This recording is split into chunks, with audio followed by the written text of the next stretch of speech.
मैंने रद्दी वाले से किलो के भाव पुरानी किताबें खरीदी। रात को जब मैं एक किताब पढ़ रहा था, तो दोनों पेज आपस में चिपके हुए थे। मैंने ब्लेड की मदद से उन्हें अलग किया, तो अंदर से एक धुंधली सी तस्वीर गिर पड़ी। तस्वीर देखकर मेरे पैरों तले से जमीन खिसक गई, क्योंकि वो तस्वीर मेरे उसी बेटे की थी जो 20 साल पहले मेले में खो गया था। तस्वीर के पीछे लिखे पते पर जब मैं पहुंचा, तो मेरे होश उड़ गए। दिसंबर की वो भयानक और ठंडी रात मेरे वजूद को अंदर तक जमा रही थी, और बाहर चलते तूफानी हवाओं का शोर खिड़कियों के शीशों से टकराकर एक ऐसी आवाज पैदा कर रहा था जो मेरे वीरान घर के सन्नाटे में और गहराई घोल रहा था। मैं अपने कमरे के कोने में रखी पुरानी आरामदायक कुर्सी पर सिकुड़कर बैठा था, और मेरे सामने मेज पर जलते लैंप की पीली और उदास रोशनी उन सड़ी गली किताबों के ढेर पर पड़ रही थी जो मैंने आज शाम ही मोहल्ले के एक रद्दी वाले से कोड़ियों के भाव खरीदी थी, क्योंकि इन बेजान कागजों की महक में और इनमें लिखे अजनबियों के किस्से ही अब मेरा कुल सहारा थे, जो मुझे मेरी तन्हाई के इस अजाब से कुछ पल के लिए राहत दे सकते थे, जिसमें मेरी पत्नी की मौत के बाद से मैं कैद होकर रह गया था। मेरी जिंदगी का हर दिन एक साल की तरह गुजरता था, और हर रात पिछले उन जख्मों को कुरेदती थी जो 20 साल गुजरने के बावजूद भर नहीं पाए थे। मेरा इकलौता बेटा मुकुल, जो मेरे जिगर का टुकड़ा, मेरी आंखों की ठंडक था, आज से ठीक 20 साल पहले मेले की भीड़ में मेरा हाथ छोड़कर कहीं गुम हो गया था, और उस एक पल की चूक ने मेरी हंसती बसती खेलती दुनिया को नरक बना दिया था। मैंने इन 20 सालों में उसे कहाँ कहाँ नहीं ढूंढा। पुलिस थानों की खाक छानी, अखबारों में विज्ञापन दिए, मन्नतें मानी, और हर उस जगह गया जहां से जरा से भी उम्मीद की किरण नजर आई, मगर मेरे बेटे को जमीन खा गई या आसमान निगल गया, उसका कोई पता नहीं मिला। और इसी गम में घुल घुल कर उसकी माँ भी मुझे अकेला छोड़कर चल बसी। आज रात मेरी बेचैनी अपनी चरम सीमा पर थी। मैंने अपने कांपते हाथों से किताबों के ढेर में से एक ऐसी किताब उठाई जिसकी जिल्द बिल्कुल फट चुकी थी, और जिसके पेजों का रंग समय की धूल से मेला हो चुका था। मैं बेमन से उसके पन्ने पलट रहा था कि अचानक पेज नंबर 50 और 51 पर आकर मेरी उंगलियां रुक गईं, क्योंकि वो दोनों पेज आपस में इस तरह चिपके हुए थे जैसे किसी ने जानबूझकर उन्हें गोंद या चिपकने वाली किसी चीज से जोड़कर उनके बीच में कुछ छुपाने की कोशिश की हो। मेरे दिल में एक अजीब सी सनसनी और एक अनजाने डर ने मुझे घेर लिया। मैंने दराज से एक पतली ब्लेड निकाली और बहुत सावधानी के साथ उन दोनों पेजों के बीच मौजूद जोड़ को काटना शुरू किया। कमरे में इतनी खामोशी थी कि ब्लेड के कागज पर चलने की सरसराहट भी धमाके की तरह सुनाई दे रही थी। जैसे ही मैंने आखिरी जोड़ काटा और पेजों को एक दूसरे से अलग किया, तो उनके बीच में दबा हुआ एक कागज का टुकड़ा फिसलकर मेरी गोद में आ गिरा। मैंने झपटकर उसे उठाया और लैंप की रोशनी के करीब करके देखा, तो मेरे पैरों तले से जमीन खिसक गई, और मेरे गले से एक ऐसी दबी हुई चीख निकली जिसमें सालों का दर्द और हैरानी मौजूद थी, क्योंकि वो कोई मामूली कागज नहीं था, बल्कि एक पुरानी ब्लैक एंड व्हाइट तस्वीर थी जिसके कोने मुड़ चुके थे, मगर उसमें नजर आने वाला चेहरा मेरे दिल पर नक्श था। ये मेरे बेटे मुकुल की वो तस्वीर थी जिसे मैं 20 साल से मुर्दा समझे अपने दिल को शमशान बना चुका था। तस्वीर में वो कोई 6-7 साल का लग रहा था, और उसने बिल्कुल वही कपड़े पहने हुए थे जो उस मनहूस दिन मेले में उसके जिस्म पर थे। वही चमकीली कमीज और नीली जीन्स, जिसे देखकर मेरी आंखों के सामने वो पूरा मंजर घूम गया जब मैं उसे तैयार कर रहा था। लेकिन तस्वीर में मौजूद मुकुल के चेहरे पर वो मासूम मुस्कुराहट नहीं थी जो हमेशा उसके होठों पर खेला करती थी, बल्कि उसकी आंखों में डर और दहशत और लाचारी का एक ऐसा समंदर मौजूद था जिसे देखकर किसी पत्थर दिल का भी दिल पिघल जाए। उसकी आंखें जैसे चीख चीख कर मुझे पुकार रही थी कि पापा, मुझे बचा लो। मेरे हाथों में भूकंप सा आ गया और पूरा मेरा जिस्म कांपने लगा। मैंने कांपते हुए तस्वीर को पलटा। वही लाल रंग की स्याही से, ये शायद खून से भी हो सकता था, एक ऐसा दिल दहला देने वाला संदेश लिखा था जिसने मेरे पूरे वजूद में सनसनी दौड़ा दी। टेढ़े मेढ़े अक्षरों में लिखा था कि ऊपर वाले के लिए मुझे यहाँ से निकाल लो, मैं एक कैदी हूँ, और ये तस्वीर किताब में छुपाकर बाहर भेजना मेरा आखिरी तरीका है। अगर किसी को ये मिल जाए तो नीचे दिए गए पते पर पहुंच जाए, लेकिन पुलिस को मत लाना, वरना वो मुझे जान से मार देंगे, क्योंकि वो हर वक्त मुझ पर नजर रखते हैं। इस लिखावट के नीचे शहर से दूर एक वीरान इलाके का पता दर्ज था। ये पढ़ते ही मेरे दिल की हालत अजीब हो गई। एक तरफ ये खुशी कि मेरा बेटा जिंदा है और मेरी सांसें अभी भी चल रही हैं, और दूसरी तरफ ये भयानक डर कि वो किन जालिमों के चंगुल में है और पिछले 20 सालों से वो किस दर्द से गुजर रहा होगा। एक बाप के लिए ये कल्पना करना ही रूह फटने वाला था कि उसका मासूम बच्चा कैद और बंद की जंजीरें सह रहा है और बाप यहाँ घर में बैठा है। मेरे अंदर सोया हुआ बाप जाग उठा और मैंने उसी पल फैसला किया कि मैं अभी और इसी वक्त जाऊंगा, चाहे इसके लिए मुझे अपनी जान ही क्यों न देनी पड़े। मैंने जल्दी से अपना पुराना कोट पहना और दराज से अपना जंग खाया हुआ पिस्तौल निकालकर जेब में डाला, जो शायद अब चलने के काबिल भी नहीं था, मगर मुझे एक झूठी सुरक्षा का एहसास दे रहा था। मैंने वो तस्वीर और किताब सीने से लगाई और घर से बाहर निकल आया। बाहर तूफान अपने जोर पर था, बारिश मूसलाधार बरस रही थी और सर्द हवा हड्डियों में घुस रही थी। मगर मेरे अंदर जो आग लगी थी, उसे ये बारिश बुझा नहीं सकती थी। मैंने अपनी पुरानी गाड़ी निकाली और उस अनजानी मंजिल की तरफ रवाना हो गया। रास्ता बहुत मुश्किल और सुनसान था। शहर की रोशनियां पीछे रह गई थी और अब चारों तरफ सिर्फ घना जंगल और अंधेरा था। गाड़ी के वाइपर तेजी से चल रहे थे, मगर मेरी आंखों से बहते आंसुओं ने सब कुछ धुंधला कर दिया था। मैं गाड़ी चलाते हुए बार बार मुकुल की तस्वीर को छूकर देखता कि कहीं ये सपना तो नहीं। डर और उम्मीद की मिली जुली हालत ने मेरी नसों को तोड़ दिया था। लगभग 1.5 घंटे के सफर के बाद मैं उस खास पते पर पहुंचा।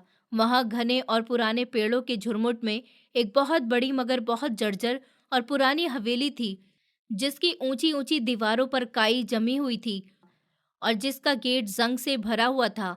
ये जगह इतनी वीरान और डरावनी थी कि यहाँ दिन में भी आने से लोग डरते होंगे। मैंने गाड़ी को हवेली से काफी दूर झाड़ियों में छुपा दिया और पैदल दबे पांव गेट की तरफ बढ़ा। बारिश अब थम चुकी थी, मगर पेड़ों से टपकते पानी के कतरे अब भी माहौल में शोर पैदा कर रहे थे। मैंने खुद को संभाला और एक लाचार बूढ़े का रूप बनाकर गेट पर दस्तक दी। काफी देर के बाद गेट का छोटा दरवाजा खुला और एक बहुत बदसूरत शख्स ने बाहर झांका, जिसके चेहरे पर चेचक के दाग और एक आंख पर काली पट्टी बंधी थी। उसने गरजदार आवाज में पूछा, कौन हो और इतनी रात गए यहाँ मौत को बुलाने क्यों आए हो? मैंने कांपती हुई आवाज में झूठ बोला, मैं इस हवेली का बहुत पुराना नौकर हूँ और सालों पहले यहाँ काम करता था। अब जब जिंदगी की आखिरी सांसें गिन रहा हूँ, तो अपने पुराने मालिक से मिलने और माफी मांगने आया हूँ। चौकीदार ने शक भरी निगाहों से मुझे ऊपर से नीचे तक देखा और नफरत से थूकते हुए कहा कि मालिक को मरे हुए तो सदियां बीत गई, अब यहाँ सिर्फ बड़ी मालकिन रहती हैं और उनके हुक्म के बगैर यहाँ हवा भी दाखिल नहीं हो सकती। तुम यहीं रुको, मैं अंदर पूछ कर आता हूँ, लेकिन अगर तुमने हिलने की कोशिश भी की तो मैं कुत्ते छोड़ दूंगा। ये कहकर उसने दरवाजा बंद कर दिया। मुझे उसके भारी बूटों की आवाज दूर जाती सुनाई दी। मेरा दिल सीने से बाहर आने को बेताब था। मुझे अंदाजा हो गया था कि अगर मैं यहाँ खड़ा रहा तो या तो पकड़ा जाऊंगा या फिर मुझे भगा दिया जाएगा और मैं अपने बेटे तक कभी नहीं पहुंच पाऊंगा। मैंने तुरंत इधर उधर देखा और दीवार के साथ चलता हुआ हवेली के पीछे की ओर अंधेरे में गायब हो गया।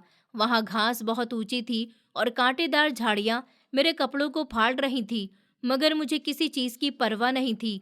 हवेली के पीछे मुझे एक छोटा सा लकड़ी का दरवाजा नजर आया, जो शायद रसोई या स्टोर रूम का था। वो खुशकिस्मती से आधा खुला था। मैंने ऊपर वाले का नाम लेकर उसे धीरे से धकेला और अंदर दाखिल हो गया। अंदर घुप अंधेरा और दम घोट हवा थी और एक अजीब सी सड़ांध फैली हुई थी। मैं दीवारों को टटोलता हुआ आगे बढ़ा तो मुझे सामने एक कमरे से हल्की सी रोशनी आती दिखाई दी। मेरा दिल जोर जोर से धड़क रहा था, जैसे कोई हथौड़ा पीट रहा हो। मैं पंजों के बल चलता हुआ उस रोशनी तक पहुंचा। वहां एक खिड़की थी, जिसका शीशा टूटा हुआ था और उस पर गत्ते का एक टुकड़ा लगा हुआ था। मैंने कांपते हाथों से गत्ते का वो टुकड़ा थोड़ा सा हटाया और अपनी एक आंख छेद के अंदर लगाकर झांका, तो जो मंजर मेरी आंखों के सामने आया उसने मेरे खून को जमा दिया और मेरे गले में चीख घुटकर रह गई। मुझे लगा मेरा दिल बंद हो जाएगा, क्योंकि मैंने अपनी जिंदगी में इतना डरावना और दिल दहला देने वाला मंजर कभी नहीं देखा था। सामने एक व्हील चेयर पर एक नौजवान बंधा हुआ था, जिसका सर एक तरफ लटका हुआ था और उसके जिस्म पर अनगिनत जख्मों के निशान। मगर जैसे ही उसने सर उठाया तो मैंने देखा ये वही चेहरा था, वही आंखें, वो मेरा मुकुल था। मगर उसके साथ जो कुछ वहां हो रहा था, वो किसी इंसानी दिमाग के वहम और गुमान में भी नहीं हो सकता था। वो मंजर इतना भयानक था कि मेरे कदम वहीं जमीन पर जम गए और मुझ पर हैरानियत छा गई।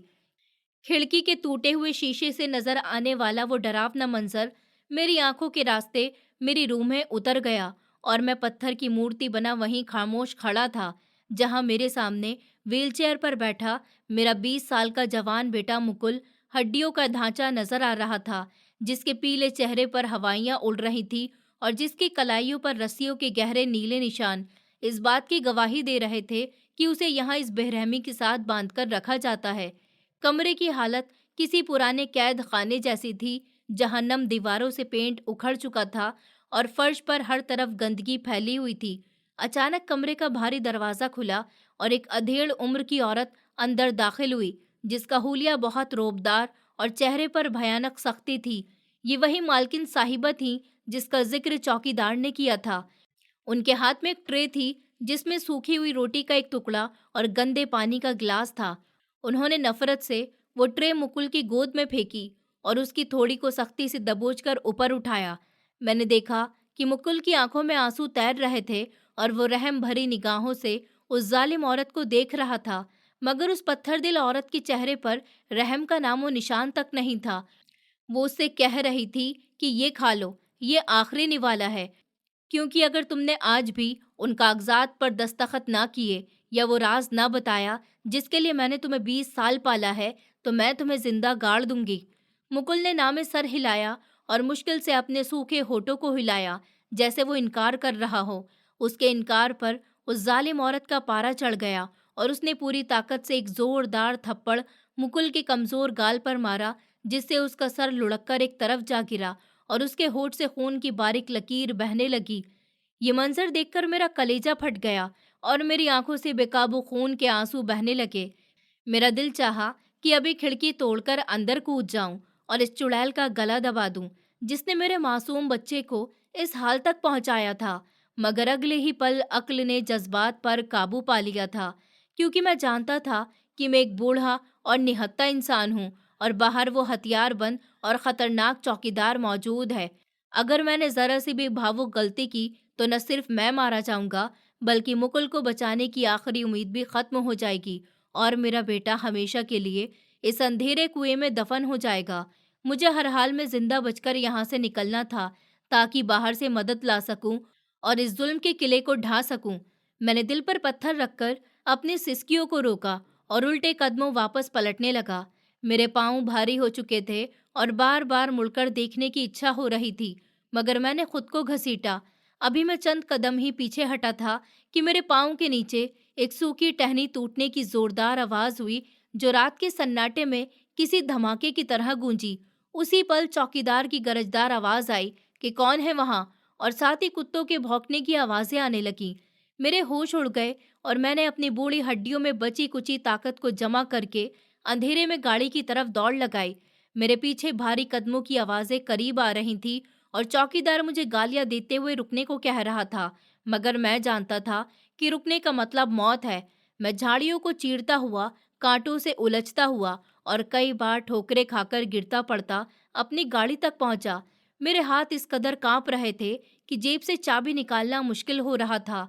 पीछे से टॉर्च की रोशनी नाचती हुई मेरी तरफ बढ़ रही थी और अब वो मुझसे सिर्फ कुछ ही दूरी फासले पर था। मैंने ऊपर वाले का नाम लेकर चाबी गाड़ी में लगाई और घुमाई, मगर पुरानी गाड़ी का इंजन ठंडा होने की वजह से खरखराकर बंद हो गया। मेरी सांस गले में अटक गई और मौत मुझे सर पर नाचती हुई महसूस हुई। चौकीदार बिल्कुल गाड़ी के पास पहुंच चुका था और उसने अपनी लाठी जोर से गाड़ी की पिछली खिड़की पर मारी, जिससे शीशा चूर चूर होकर बिखर गया। मैंने पागलों की तरह दोबारा चाबी घुमाई और इस बार इंजन ने साथ दिया। मैंने तुरंत एक्सीलेटर दबाया और गाड़ी झटके से आगे बढ़ी। चौकीदार ने गाड़ी के साथ लटकने की कोशिश की, मगर रफ्तार तेज होने की वजह से वो मुंह के बल कीचड़ में जा गिरा। मैंने पीछे मुड़कर नहीं देखा और गाड़ी को कच्चे रास्ते पर दौड़ाया। मेरा पूरा जिस्म पसीने से तर था और दिल की धड़कनें काबू से बाहर थी, मगर एक जिद मेरे अंदर जन्म ले चुकी थी कि अब चाहे जमीन फट जाए या आसमान गिर पड़े, मैं अपने बेटे को आज़ाद करवाकर ही दम लूंगा। मैंने गाड़ी का रुख सीधा शहर के बड़े पुलिस स्टेशन की तरफ मोड़ लिया। लगभग आधे घंटे की ड्राइव के बाद मैं थाने पहुंचा। मेरी हालत पागलों की जैसी थी। कपड़े कीचड़ और कांटों से फटे हुए थे और चेहरे पर हवाइयां उड़ रही थी। मैं लड़खड़ाता हुआ अंदर दाखिल हुआ, जहां ऑन ड्यूटी ऑफिसर मेज पर टांगे पसारे नींद में बैठा था। मैंने हाँफते हुए उसे बताया कि मेरा बेटा जिंदा है और उसे एक हवेली में कैद करके रखा गया है और उस पर जुल्म हो रहा है। ऊपर वाले के लिए मेरे साथ चलिए। मैंने अपनी जेब से वो तस्वीर और किताब निकालकर उसके सामने रख दी और गिड़गिड़ाकर मिन्नतें करने लगा। पुलिस वाले ने बेमन से मेरी तरफ देखा और तस्वीर को उलट पलट कर देखने के बाद लापरवाही से बोला, ए बूढ़े, दिमागी संतुलन ठीक नहीं लगता तेरा। 20 साल पहले खोया हुआ बेटा आज अचानक कैसे मिल सकता है? और ये तस्वीर तो फोटोशॉप भी हो सकती है। उसने कहा कि अभी रात के 3 बज रहे हैं। बड़े साहब सुबह आएंगे। आप कल सुबह आना, तब देखेंगे क्या करें। ये सुनकर मुझे लगा कि जैसे किसी ने मेरे मुंह पर थप्पड़ मार दिया। मैंने चीख कर कहा कि वहां मेरे बेटे की जान को खतरा है। वो औरत उसे मार देगी। आप लोग इस कानून के रखवाले हैं जो एक बाप की फरियाद नहीं सुन रहे। मगर उस पत्थर दिल सिस्टम के नौकरों पर मेरी फरियाद का कोई असर नहीं हुआ और उन्होंने मुझे धक्के देकर थाने से बाहर निकाल दिया। मैं सड़क पर खड़ा आसमान की तरफ देखकर रो पड़ा। मैं अकेला था, बेबस था, मगर मैं हार नहीं मान सकता था। अचानक मुझे ख्याल आया कि अगर कानून सो रहा है तो आम जनता तो जाग रही है। मैंने अपनी जेब से मोबाइल फोन निकाला और वहीं थाने के बाहर खड़े होकर फेसबुक पर लाइव वीडियो बनाना शुरू कर दी। मेरी आवाज कांप रही थी और आंखों से आंसू बह रहे थे। मैंने पूरी दुनिया को वो तस्वीर दिखाई और रो रो कर अपनी दास्तां सुनाई कि कैसे मुझे ये तस्वीर मिली, कैसे मैंने हवेली में अपने बेटे को जुल्म सहते देखा और कैसे पुलिस ने मेरी मदद करने से इनकार कर दिया। मैंने लोगों से अपील की कि ऊपर वाले के लिए मेरी आवाज़ बनिए, इससे पहले कि मेरा बेटा मार दिया जाए। मेरी वो वीडियो सोशल मीडिया पर जंगल की आग की तरह फैल गई। लोगों ने उसे तेजी से शेयर करना शुरू कर दिया। हजारों कमेंट्स आने लगे और देखते ही देखते वो वीडियो वायरल हो गई। चैनल के न्यूज़ रिपोर्टर्स ने मुझसे संपर्क करना शुरू कर दिया था और सुबह होने से पहले मीडिया की गाड़ियों का एक हुजूम थाने के बाहर जमा हो गया था। पूरे देश में हंगामा मच गया कि एक बाप 20 साल के बाद बेटे को ढूंढ लाया है और पुलिस अभी तक सो रही है। आईजी पुलिस ने नोटिस लिया और तुरंत छापेमार टीम बना दी गई। दूसरी तरफ उसी हवेली के एक बड़े कमरे में वो जालिम मालकिन साहिबा टीवी पर चल रही ब्रेकिंग न्यूज देखकर डर से कांपने लगी। उनके वहम और गुमान में भी नहीं था कि वो मामूली सा बूढ़ा जिसने अभी कुछ देर पहले खिड़की से झांका था, वो इतना बड़ा तूफान खड़ा कर देगा। टीवी स्क्रीन पर मेरी वीडियो और हवेली की पुरानी तस्वीरें चल रही थी। मालकिन जान गई थी कि अब उनका खेल खत्म होने वाला है और कानून के लोहे के हाथ उनके गले तक पहुंचने वाले हैं। वो घबराहट में इधर उधर भागने लगी। उन्होंने जल्दी से तिजोरी से जेवरात और नकदी निकालकर एक बैग में भरी और नौकरों को आदेश दिया कि तुरंत गाड़ी निकालो। उनका इरादा था कि वो मुकुल को लेकर किसी अनजान जगह पर भाग जाएंगी और फिर उसे रास्ते से हटा देंगी ताकि कोई सबूत बाकी न रहे। वो दौड़ती हुई मुकुल के कमरे में गईं और चौकीदार की मदद से मुकुल को व्हीलचेयर से घसीटते हुए बाहर लाईं। मुकुल दर्द से कर्रा रहा था और पूछ रहा था कि मुझे कहाँ ले जा रही हो, मगर मालकिन के मुंह से झाग उड़ रहे थे और वो लगातार बड़बड़ा रही थी कि उस अड्डे ने मेरी जिंदगी बर्बाद कर दी। मैं तुम दोनों को जिंदा नहीं छोड़ूंगी। उन्होंने बेरहमी से मुकुल को उठाकर गाड़ी की डिग्गी में बंद कर दिया, जैसे वो कोई बेजान सामान हो, और खुद ड्राइविंग सीट पर बैठ गई। चौकीदार भी पिछली सीट पर बैठ गया। मालकिन ने गाड़ी स्टार्ट की और पूरी रफ्तार से गेट की तरफ बढ़ा दी। उनका दिल डर से डूब रहा था क्योंकि उन्हें दूर से सायरन की आवाजें सुनाई देने लगी थी। वो चाहती थी कि पुलिस के पहुंचने से पहले वो पिछले रास्ते से निकल जाएं। उन्होंने गाड़ी को कच्चे रास्ते पर डाला और धूल उड़ाती हुई हवेली से बाहर निकल आईं। लेकिन शायद कुदरत को कुछ और ही मंजूर था या कर्मों के फल का वक्त आ पहुंचा था। अभी वो हवेली से कुछ ही दूर गई थी, अचानक सामने से तेज रफ्तार पुलिस की गाड़ी और मीडिया की गाड़ियों की भीड़ आई। पुलिस की गाड़ियों की नीली और लाल बत्तियां अंधेरे में चमक रही थी और सायरन की आवाजों ने पूरे जंगल को हिलाकर रख दिया था। मालकिन ने घबराकर ब्रेक लगाया, मगर गाड़ी फिसलती हुई सड़क के किनारे जा टकराई और सामने से आने वाली पुलिस की गाड़ियों ने उनका रास्ता रोक दिया।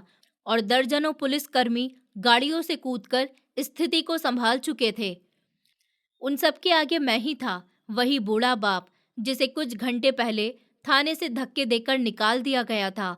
आज मैं कानून और मीडिया की ताकत के साथ वहां खड़ा था। मैं गाड़ी की तरफ दौड़ा और चीखकर पुलिस को बताया कि मेरा बेटा डिग्गी में है। पुलिस ने मालकिन और चौकीदार को घेर लिया और वो दोनों अब चूहों की तरह गाड़ी में सुकुड़े बैठे थे। उनके चेहरों पर मौत का डर सा छा गया था। मेरा दिल तेजी से धड़क रहा था कि क्या मेरा बेटा इस डिग्गी में जिंदा होगा या उन जालिमों ने उसका काम तमाम कर दिया है। मैंने कांपते हाथों से डिग्गी की तरफ इशारा किया और पुलिस वालों ने आगे बढ़कर डिग्गी खोलने की कोशिश की। हवा में एक अजीब सा तनाव था और सबकी सांसें रुकी हुई थी कि अब डिग्गी खुलने पर क्या मंजर सामने आएगा। क्या 20 साल की जुदाई का सफर आज खत्म होगा या कोई नया दुख मेरा इंतजार कर रहा है। इस घने जंगल में और डरावने सन्नाटे में अब सिर्फ पुलिस की गाड़ियों के सायरन की आवाज गूंज रही थी और गाड़ी की लाल बत्तियों की चमक ने रात के अंधेरे को दिन में बदल दिया था। मेरे सामने वो मंजर था जिसका मैंने सपनों में भी नहीं सोचा था। पुलिस की भारी संख्या ने मालकिन की गाड़ी को चारों तरफ से घेर रखा था और बंदूकों के निशाने सीधे उनकी तरफ थे। वो औरत जो कुछ देर पहले तक राजा की तरह बैठी थी और जिसके हुक्म पर इंसान की जान की कोई कीमत नहीं थी, अब गाड़ी के अंदर चूहे की तरह सुकड़ी हुई थी और उसके चेहरे पर मौत का डर साफ नाच रहा था, क्योंकि उसे यकीन हो चला था कि उसके जुल्म का दौर अब खत्म हो चुका है और कर्मों की चक्की चल पड़ी है। मीडिया की टीमें जो मेरे सोशल मीडिया लाइव होने के बाद तूफान की तरह वहां पहुंची थी, अपने कैमरों की लाइट्स जलाकर इस मंजर को पूरी दुनिया को दिखा रही थी और लाखों लोग अपनी स्क्रीन पर सांसें रोके इस अंजाम को देख रहे थे। पुलिस इंस्पेक्टर ने गरजदार आवाज में चेतावनी दी और फिर गाड़ी का दरवाजा झटके से खोलकर मालकिन को बाहर खींच लिया। उस वक्त उस जालिम औरत की हालत देखने लायक थी। उसके महंगे कपड़े सिकुड़ गए थे और जेवरात से लदी गर्दन अब झुक चुकी थी। वो चीख चीख कर पुलिस वालों को धमकियां दे रही थी कि तुम जानते नहीं हो कि मैं कौन हूँ। मैं तुम्हारी वर्दियां उतरवा दूंगी। मेरे पास बहुत दौलत है, मुझे जाने दो। मगर इंस्पेक्टर ने उसकी एक न सुनी और उसके हाथों में हथकड़ियां पहना दी, जिनकी ठंडक ने शायद उसके खून को भी जमा दिया होगा। दूसरी तरफ उसके वफादार मगर हैवान चौकीदार को भी पुलिस वालों ने दबोच लिया था, जो विरोध करने की नाकाम कोशिश कर रहा था। मगर कानून के रखवालों ने उसे बंदूकों के बल मार मार कर जमीन पर गिरा दिया था और उसकी मुट्ठियां कस दी थी, यानी उसके हाथ पीछे बांध दिए थे। लेकिन मेरा ध्यान इन गिरफ्तारियों या तमाशे की तरफ बिल्कुल भी नहीं था। मेरी नजरें, मेरा पूरा वजूद सिर्फ उस गाड़ी की डिग्गी पर था जिसमें मेरा लखते जिगर, मेरा 20 साल पहले खोया हुआ बेटा बंद था। मेरा दिल धड़कनों से टकराकर बाहर आने को तैयार था और मेरे गले में जैसे कांटे उगाए थे। एक अनजाना सा डर मेरे दिल को मुट्ठी में जकड़े हुए था कि कहीं बहुत देर ना हो गई हो, कहीं दम घुटने से या उस डायन के दिए हुए जख्मों से मेरे बच्चे की सांसें न रुक गई हों। मैं पागलों की तरह लड़खड़ाता हुआ गिरता पड़ता गाड़ी के पिछले हिस्से की तरफ भागा। मेरे कदमों में जान नहीं थी, मगर ममता और बाप की तड़प मुझे घसीट कर ले जा रही थी। एक पुलिस कांस्टेबल डिग्गी का लॉक खोलने की कोशिश कर रहा था, मगर शायद डर और जल्दबाजी में उससे चाबी नहीं लग रही थी। वो कुछ सेकंड मेरे लिए सदियों जैसे थे। मैंने बेसब्री से उसे हटाया और खुद कांपते हाथों से लॉक खोलने की कोशिश की। मेरे हाथों में इस कदर कपकपी थी कि मुझे कुछ दिखाई नहीं दे रहा था। तभी इंस्पेक्टर ने आगे बढ़कर मेरी मदद की और एक हल्की सी क्लिक की आवाज के साथ डिग्गी का लॉक खुल गया। उसके साथ ही वहां मौजूद हर शख्स पर हैरानी छा गई। कैमरों के क्लिक बंद हो गए और एक पल के लिए जंगल की हवाएं भी थम गईं। इंस्पेक्टर ने धीरे से ढक्कन ऊपर उठाया डिग्गी का, और उसके अंदर का मंजर जैसे ही मेरी नजरों के सामने आया, मेरे मुंह से एक ऐसी दिल दहला देने वाली चीख निकली जिसने आसमान का कलेजा भी चीर दिया होगा। मैं वहीं जमीन पर घुटनों के बल गिर पड़ा।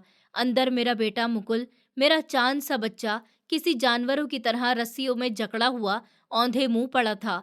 उसका जिस्म सिकुड़कर बहुत छोटा लग रहा था, जैसे वो डर के मारे सिमट गया हो। उसके कपड़े खून और कीचड़ में लथपथ थे और उसके नंगे पैरों पर जख्मों के इतने गहरे निशान थे कि हड्डियां साफ नजर आ रही थी। उसकी सांसें बहुत उखड़ी हुई थी और वो आधी बेहोशी में कर्राह रहा था। ये मंजर किसी भी बाप के लिए मौत से कम नहीं था।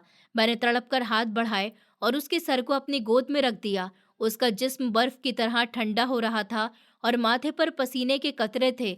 मैंने रोते हुए चीखते हुए उसे पुकारा कि मुकुल, मेरे बच्चे, आंखें खोलो। देखो, तुम्हारा बदनसीब बाप आ गया है। मैं तुम्हें लेने आ गया हूँ। मेरे बेटे ने मेरी आवाज़ सुनी। शायद वो उसकी रूह तक जो पहुँच गई थी, क्योंकि उसके जिस्म में एक हल्की सी हलचल हुई और उसने बहुत मुश्किल से अपनी सूजी हुई पलकें उठाईं। उसकी आंखों में अभी भी वही डर और दहशत थी जो मैंने तस्वीर में देखी थी, मगर जैसे ही उसकी धुंधली निगाह मेरे चेहरे पर जमी, उसकी आंखों में पहचान की एक ऐसी चमक उभरी जिसने मेरे दिल को चूर-चूर कर दिया। उसने अपने सूखे और फटे हुए होठों को हिलाया और एक बहुत ही कमज़ोर और टूटी हुई आवाज़ में कहा, पापा। ये वो लफ्ज़ था जिसे सुनने के लिए मेरे कान 20 साल से तरस रहे थे। ये वो पुकार थी जिसके लिए मैंने हर जगह की खाक छानी थी। मैंने पागलों की तरह उसे सीने से लगा लिया, इस कदर ज़ोर से कि मुझे लगा कि मैं उसे अपने अंदर छुपा लूँगा ताकि दुनिया का कोई दुख दोबारा उसे छू ना सके। उसके मेले कुचैले जिस्म से खून और पसीने और कैद खाने की बदबू आ रही थी, मगर उस वक्त मेरे लिए ये कस्तूरी से ज़्यादा कीमती खुशबू थी। मैं उसके चेहरे को चूम रहा था, उसके बालों में उँगलियां फेर रहा था और मेरे आंसू उसके जख्मों को धो रहे थे। मुकुल ने अपने बंधे हुए हाथों से मेरी शर्ट को मुट्ठी में जकड़ लिया और फूट फूट कर रो पड़ा। और मेरा बेटा मुझे हिचकियों के बीच कह रहा था कि पापा, मुझे लगा था कि आप कभी नहीं आएंगे। मुझे लगा था कि मैं यहीं मर जाऊंगा। और वो औरत मुझे बहुत मारती थी पापा। मैंने आपको बहुत याद किया। उसके हर शब्द के साथ मेरा दिल कट रहा था। मैं उसे दिलासा दे रहा था कि अब मैं आ गया हूँ बेटा, अब तुम्हें कोई कुछ नहीं कहेगा। मैं तुम्हें कभी छोड़कर नहीं जाऊंगा। वहां मौजूद सख्त दिल पुलिस वालों की आंखों में भी नमी तैरने लगी थी और मीडिया के लोग जो हमेशा सनसनी की तलाश में रहते थे, वो भी इस भावुक मंजर को देखकर खामोश हो गए थे। इंस्पेक्टर ने आगे बढ़कर जल्दी से मुकुल के हाथ पांव की रस्सियां काटी। रस्सियां खुलते ही मुकुल ने अपने दोनों बाजुओं में मुझे जकड़ लिया, जैसे उसे डर हो कि ये कोई सपना है और अभी आंखें खुलते ही मैं गायब हो जाऊंगा और फिर वो इसी अंधेरे कमरे में होगा। मैं उसे यकीन दिला रहा था कि यह हकीकत है। मैंने इंस्पेक्टर की तरफ देखा और हाथ जोड़कर कहा कि ऊपर वाले के लिए एम्बुलेंस मंगवाइए, मेरा बच्चा मर रहा है। इंस्पेक्टर ने बताया कि एम्बुलेंस रास्ते में ही है। इसी बीच मैंने देखा कि पुलिस वाले उस मालकिन को हथकड़ियां लगाकर गाड़ी में बिठा रहे थे। मालकिन की नज़र जब मुझ पर और मुकुल पर पड़ी तो उसकी आंखों में एक अजीब सी ललक और हार थी। वो जान गई थी कि उसने सब कुछ पाकर भी सब कुछ खो दिया और मैंने सब कुछ खोकर भी आज अपनी दुनिया पाली है। मुकुल ने डरते हुए मालकिन की तरफ देखा और सहम कर अपना मुंह मेरे सीने में छुपा लिया। मैंने उससे कहा कि डरो मत बेटा, अब वो तुम्हारा कुछ नहीं बिगाड़ सकती। अब वो खुद कैदी है और तुम आज़ाद हो। एम्बुलेंस के सायरन की आवाज़ करीब आने लगी और कुछ पलों में चिकित्सा कर्मचारी स्ट्रेचर लेकर वहां पहुंच गए। मैं मुकुल को छोड़ने को तैयार नहीं था। मैंने उसे खुद अपनी गोद में उठाया जैसे वो अभी भी 6 साल का बच्चा हो। उसका वजन बहुत कम हो चुका था। हड्डियां नजर आ रही थी जो इस बात का सबूत थी कि उसे इस कदर भूखा रखा गया था। मैंने उसे स्ट्रेचर पर लिटाया मगर उसने मेरा हाथ नहीं छोड़ा। उसकी पकड़ इतनी मजबूत थी जैसे वो जिंदगी की डोर थामे हुए हो। मैं उसके साथ ही एम्बुलेंस में बैठ गया। डॉक्टर ने उसे ऑक्सीजन लगाई और उसके जख्मों की पट्टी शुरू कर दी। एम्बुलेंस शहर की तरफ रवाना हुई तो खिड़की से बाहर सुबह का वक्त हो रहा था। पूरब से सूरज की पहली किरण फूट रही थी जो अंधेरों का सीना चीरकर प्रकट हो रही थी कि ये सूरज सिर्फ नए दिन का आगाज नहीं था, बल्कि ये मेरी और मुकुल की नई जिंदगी का सूरज था। 20 साल की जुदाई की लंबी और काली रात आखिरकार अब थम चुकी थी। मैंने मुकुल के पीले पड़ते चेहरे पर हाथ फेरा और उसके माथे को चूमा। वो अब सुकून से आंखें बंद किए लेटा था और उसके चेहरे पर एक शांति थी कि उसका रक्षक उसके पास है। मैंने अपनी जेब में हाथ डाला जहां पुरानी किताब और धुंधली तस्वीर अभी भी मौजूद थी। वो कागज का टुकड़ा जो रद्दी में आया था आज मेरी जिंदगी का सबसे कीमती खजाना बन चुका था। मैंने दिल से ऊपर वाले का शुक्र किया था कि जिसने मेरी टूटी हुई उम्मीद को फिर से जोड़ दिया था। एम्बुलेंस सड़क पर रफ्तार भरती हुई अस्पताल की तरफ जा रही थी और मैंने ठान लिया था कि चाहे अब कुछ भी हो जाए, मैं अपने बेटे को दोबारा कभी अपनी नज़रों से ओझल नहीं होने दूंगा। उसके जिस्म के जख्म तो वक्त के साथ भर जाएंगे, मगर उसकी रूह पर जो जख्म लगे हैं उन्हें भरने के लिए मुझे अपनी बाकी पूरी जिंदगी की मोहब्बत न्यौछावर करनी होगी। और मैं उसके लिए तैयार था, क्योंकि मेरा खोया हुआ मुकुल मुझे वापस मिल गया था और मेरी जिंदगी का अंधेरा अब दूर हो गया था। सोशल मीडिया पर अब भी लोग दुआएं दे रहे थे और जालिम के अंजाम पर खुशियां मना रहे थे, मगर मेरे लिए सबसे बड़ी खुशी मेरे बेटे की वो हल्की सी मुस्कुराहट थी, जो बेहोशी में भी उसके होठों पर उभर आई थी, जैसे उसे यकीन हो गया हो कि अब वो सुरक्षित है। वाकई खून के रिश्ते कभी खत्म नहीं होते और सच्ची मोहब्बत को रास्ता मिल ही जाता है, चाहे वो रद्दी के ढेर में दबी हुई पुरानी किताबों के पन्ने में ही क्यों न छुपी हो। अस्पताल के शांत और कीटाणुनाशक वाली हवा में दवाइयों की खास बू फैली हुई थी और खिड़की से छनकर आने वाली सुबह की नरम धूप बिस्तर पर लेटे मुकुल के पीले और कमजोर चेहरे पर पड़ रही थी, जो अब गहरी नींद में था। मैं पिछले 3 दिनों से एक पल सोए बगैर उसके सिराने बैठा था। उसके चेहरे को देखता रहता था कि कहीं ये मंजर सपना न हो और आंखें खुलते ही सब कुछ गायब न हो जाए। डॉक्टर्स ने बताया कि इसके शारीरिक जख्म तो भर रहे हैं, मगर इसकी रूह पर जो घाव लगे हैं उन्हें भरने में सालों लग सकते हैं, क्योंकि 20 साल की कैद और जुल्म ने इसके दिमाग पर गहरे निशान छोड़ दिए थे। मेरे दिमाग में अब भी हजारों सवाल सांपों की तरह कुलबुला रहे थे, जिनका जवाब जानना मेरे लिए जिंदगी और मौत का मसला था। और सबसे अहम सवाल ये था कि आखिर मासूम बच्चे का कसूर क्या था और उस जालिम औरत ने उसे 20 साल तक इस मकसद के लिए कैद रखा था, और वो उसे अपना बेटा क्यों बनाना चाहती थी। इसी उलझन में मुकुल ने धीरे से अपनी पलकें खोली और सूखे होठों पर जीभ फेरते हुए पानी मांगा। मैंने जल्दी से जग से गिलास में पानी डाला और उसे सहारा देकर उठाया। पानी पीने के बाद उसने मेरी तरफ देखा और उसकी आंखों में एक अजीब सा सुकून था, जो शायद उसे सालों के बाद नसीब हुआ था। मैंने उसके बालों में हाथ फेरते हुए नरमी से पूछा, बेटा, अब तुम बिल्कुल सुरक्षित हो, लेकिन मुझे ये बताओ कि आखिर वो औरत तुमसे क्या चाहती थी और उसने तुम्हें क्यों चुना? मेरे इस सवाल पर मुकुल के चेहरे पर डर का एक साया लहराया और उसने मेरे हाथ मदद की तरह थाम लिया था, जैसे वो बीते समय की परछाइयों से पनाह मांग रहा हो। उसने कांपती हुई आवाज में जो खुलासा किया, उसने मेरे पैरों तले से जमीन निकाल दी और मुझे उस औरत की शैतानी दिमाग और क्रूरता पर गहरी हैरत हुई। मुकुल ने सिसकते हुए बताया, पापा, ये सब संपत्ति का खेल था। उस औरत का पति एक बहुत बड़ा सरदार और जमींदार था, जिसके पास अरबों की दौलत थी, मगर वो जवानी में ही एक हादसे में चल बसा। सरदार की वसीयत थी कि उनकी तमाम संपत्ति उनके इकलौते बेटे सोहन को मिले, जो उस वक्त 6 साल का था, और अगर सोहन को कुछ हो गया तो सारी दौलत सरदार के भाइयों और ट्रस्ट में बढ़ जाएगी और मालकिन साहिबा को सिर्फ गुजारा भत्ता मिलेगा। मुकुल ने बताया कि सरदार के मरने के कुछ समय के बाद एक रात रोहन सीढ़ियों से गिरकर गंभीर बुखार की वजह से अचानक मर गया। ये मालकिन के लिए कयामत की घड़ी थी, क्योंकि बेटे की मौत का मतलब था कि वो अरबों की संपत्ति और हवेली की बादशाहत से हाथ धो बैठेगी और उसे दर दर भटकना पड़ेगा। इस शैतानी औरत ने रातों रात एक भयानक योजना बनाई। उसने अपने वफादार चौकीदार की मदद से अपने सगे बेटे सोहन की लाश को हवेली के तहखाने में गुप्त तरीके से दफन कर दिया और किसी को खबर न होने दी। अब उसे तुरंत एक ऐसे बच्चे की जरूरत थी जो सोहन की ही उम्र का हो और उससे मिलता जुलता हो, ताकि वो दुनिया की आंखों में धूल झोंक सके। मुकुल ने रोते हुए बताया कि पापा, इसी तलाश में वो उस मेले पर पहुंची थी जहां पर हम मौजूद थे। मेरी उम्र और शक्ल सूरत बिल्कुल उसके मर चुके बेटे जैसी थी। उसे मौका मिलते ही उसने मुझे अगवा किया और हवेली ले गई। वहां ले जाकर उसने मुझे अपने मरे हुए बेटे के कपड़े पहनाए और दुनिया को बताया कि सोहन बीमार हो गया था, इसलिए कमजोर हो गया। उसने मुझे धमकाया कि अगर मैंने किसी को बताया कि मैं मुकुल हूं तो वो मुझे मार डालेगी। पापा, मैं 6 साल का था। वो रोज मुझे मारती थी कि अपना नाम सोहन बताओ। उसने मुझे 20 साल तक कैद में रखा, ताकि बाहर की दुनिया को कभी सच पता ना चले। लेकिन असल मसला तब शुरू हुआ जब मैं बड़ा हो गया।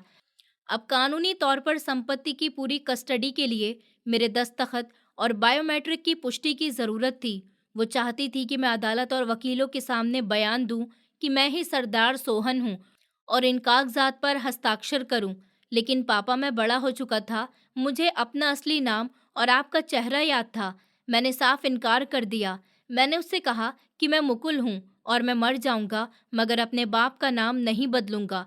मैं किसी और का बेटा बनकर संपत्ति नहीं लूंगा। मेरे इस इनकार पर वो पागल हो जाती थी और वो मुझे कई कई दिन भूखा रखती थी, कोड़े मारती थी, सर्दी में बाहर बांध देती थी। मगर मैंने कसम खाई थी कि मैं दौलत के लिए अपनी पहचान और बाप की मोहब्बत का सौदा नहीं करूंगा। मुकुल की ये बातें सुनकर मेरा कलेजा मुंह को आ गया था और मैंने तड़पकर उसे गले लगा लिया था। मेरा बेटा इतना बहादुर था कि उसने अरबों रुपये ठुकरा दिए थे और 20 साल नरक में गुजारे, सिर्फ इसीलिए कि वो मेरा बेटा बना रहना चाहता था। उसकी रगों में मेरा खून था, जिसने उसे झुकने नहीं दिया। ये सिर्फ अपहरण की कहानी नहीं थी, ये एक बच्चे की वफादारी और जिद की दास्तान थी, जिसने जुल्म के आगे सिर नहीं झुकाया। इस खुलासे के बाद जब पुलिस ने हवेली के तहखाने की जांच की, तो वहां से वाकई एक बच्चे का कंकाल बरामद हुआ था, जो मालकिन के सगे बेटे का था। डीएनए टेस्ट ने पुष्टि कर दी थी कि वो सरदार का असली बेटा था, जिसे मां ने दौलत की खातिर ऐसे तहखाने में दफन कर दिया था। इस खबर ने पूरे देश में हलचल मचा दी और मालकिन के खिलाफ नफरत का ऐसा तूफान उठा कि उसे वकील मिलना भी मुश्किल हो गया। मुकदमे की सुनवाई के दिन अदालत का कमरा खचाखच भरा हुआ था और बाहर लोगों की भीड़ थी, जो मुकुल के हक में नारे लगा रही थी।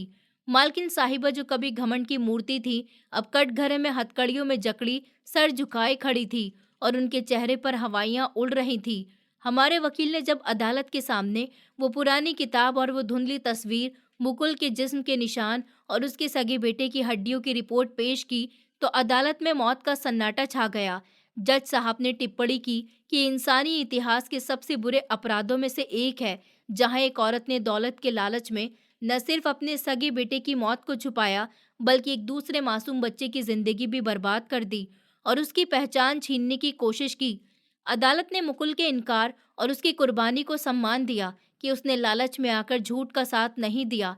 जज साहब ने गुस्से और अफसोस के मिले जुले भाव के साथ ऐतिहासिक फैसला सुनाते हुए मालकिन को फांसी की सजा सुनाई और उसके साथी को उम्र कैद की सजा सुनाई, और साथ ही हुक्म कर दिया कि मालकिन की तमाम व्यक्तिगत संपत्ति जब्त करके मुकुल को मुआवजे के तौर पर दी जाए, ताकि वो अपनी नई जिंदगी शुरू कर सके।